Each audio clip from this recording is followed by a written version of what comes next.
Byron Donalds joins us. The great Byron Donalds. That's how I refer to him. Why do I refer to him as the great Byron Donalds? Because he's unafraid. Because Byron Donalds stands up. Because Byron Donalds has faced it, walked through it, and continues with conviction. Sir, thank you for joining the show. It's much appreciated. Good to be with you. Thanks for having me on. All right, I got to get right into this. Look, I'm a news freak. I was a basketball coach, play a long time, but I've been a news freak since I can remember. I feel like for the first time, maybe the second time in my lifetime, our nation can go in a very bad direction.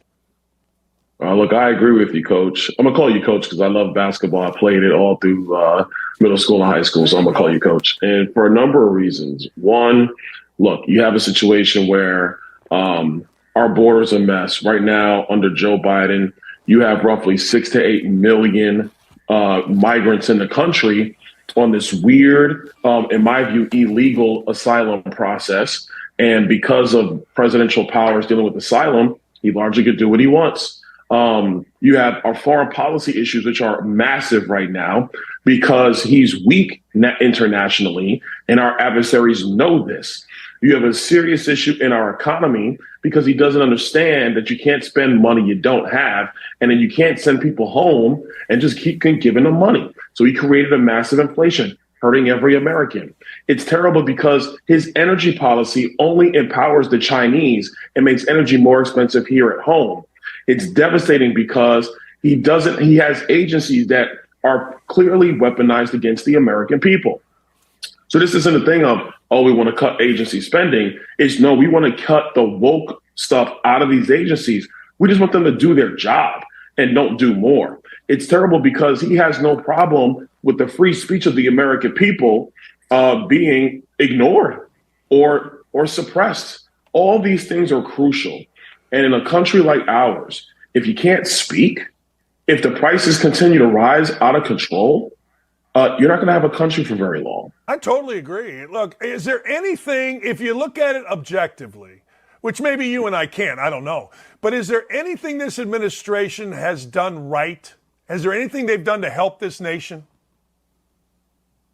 You know, I really want to think about that before I give an answer. The short answer is no, but I really want to make sure as I'm answering, I'm trying to pay some deference to them. I'm trying to give them an opportunity.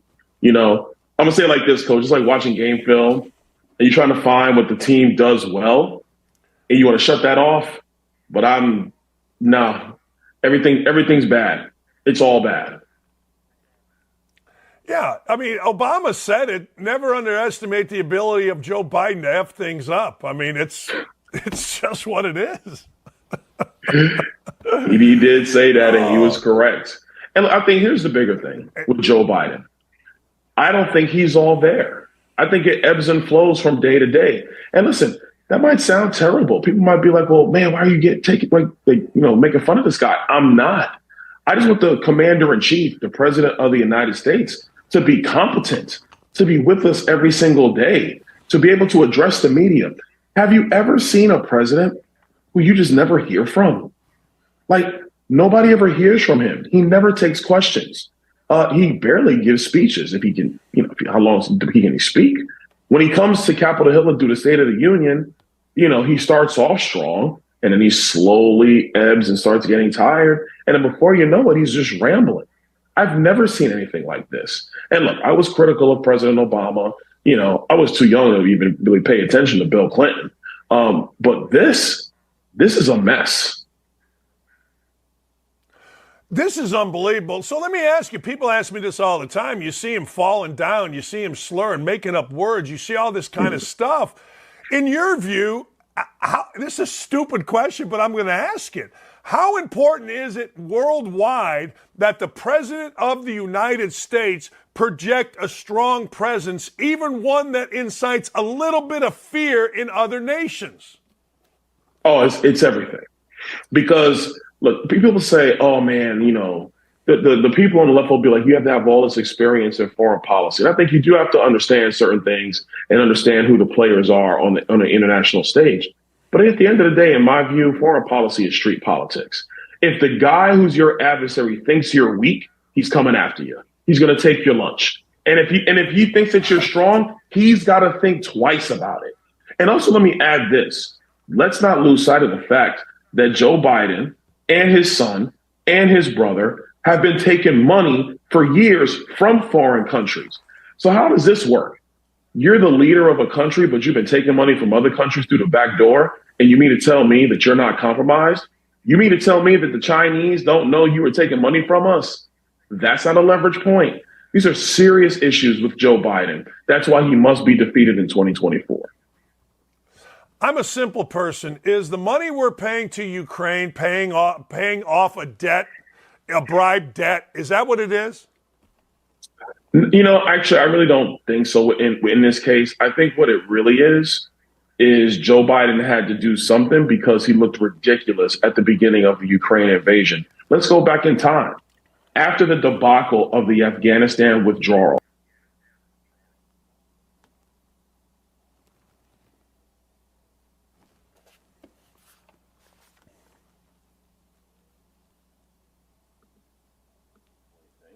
so you have that. That's number one. For 6 months, they were amassing troops on the Ukrainian border. Joe Biden didn't do anything. And then you have a situation that when they invade, Joe Biden says, Zelensky, hop on a G5. Why don't you come over here to America? And Vladimir Zelensky goes, no, I'm not doing that. Oh, wait, did I lose you guys? I might have lost you. No, we're good. Oh, I'm good? We're good. No, okay, I thought good. I lost you guys. We're good. So then Vladimir Zelensky is like, oh, no, I'm staying. Just give me weapons. Give me bullets. That's what I need. And Joe Biden got shamed into this conflict. That's really what's happened. And now it's become this political thing where, of course, we oppose Vladimir Putin. We don't want countries just being invaded like this. But because of his weakness, this is where we are. And now the money has to be spent to cover up for his weakness. That's really what's going on. Let me ask you a simple question. The most powerful house or the most protected house, how do we not find who brought Coke into the White House? How do we not find Listen, man, I don't know, Coach. I just don't know. Oh, Lord. I have no idea. I mean, listen, it's the most secure facility in the world. And for people to understand, the West Wing's not that big.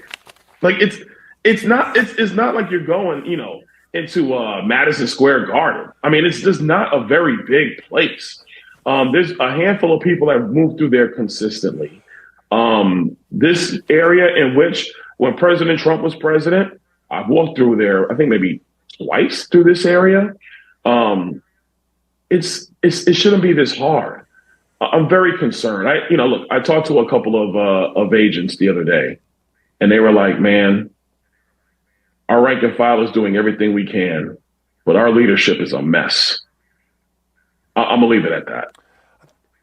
Yeah, I feel that across the country. I feel that here in Indianapolis. I have friends that are police officers, and they say the same thing. Hey, last thing before I let you go, I want your opinion. I saw Matt Gaetz going after Director Way and asked him a simple question. Are you protecting the Biden crime family? I feel like John Gotti, the Teflon Don, is dead, but we got a new Teflon family, the Bidens. Is the FBI protecting the Biden crime family?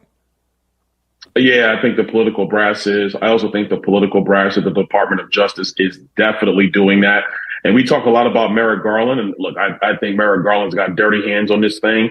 But also the deputy director at the Department of Justice, I forget her name because it's not totally important, but she's the Svengali over there. She's the one that's making a lot of decisions about what's happening.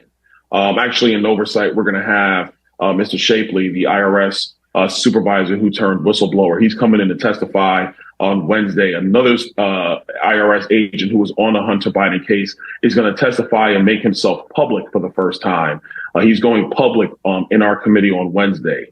And so I think it is in part Chris Wray in the upper echelons of the FBI, but don't ignore the Department of Justice. And one that doesn't get too much coverage is the political brass at the IRS.